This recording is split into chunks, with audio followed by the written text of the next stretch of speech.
Hi friends, అందరికీ నమస్కారం. నిన్న నేను సముద్రానికి పోయాను కదా, చీరాల బీచ్లో శంఖం దొరికింది కదా అని, బాగుంది కదా అని బట్టలున్న బ్యాగ్లో వేసుకొచ్చా.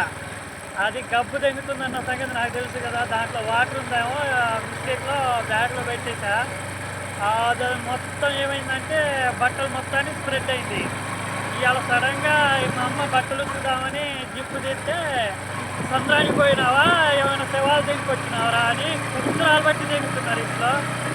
మా అమ్మ ఏమోలే కానీ మా నాన్న మాత్రం అసలు బీచ్కి పోవద్దని కారణం చెప్పిండు, అయినా చెప్పకుండా పోయానని ఆ కోపము ఈ కోపము మంచి ఎక్కుతుండు, ఇదే మోత మోగిస్తుండు. ఇవాళ కానీ నాకు మాత్రం గోయిందా ఇద్దనుకుంటా. గోయిందనే లోపు నేను ఇంటికి పోకపోతే మాత్రం నాకు చెక్కేస్తాడు మా నాన్న. ఇవాళ ఏం చేస్తాడో కూడా తెలియదు.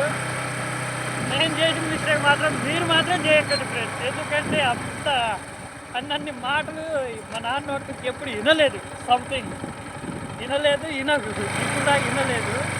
ఇవాళ మాత్రం నాకు ఈ రంగమే. ఏమనుకోకండి, ఏ విషయమైనా అప్డేట్ ఇస్తూ ఉంటాం.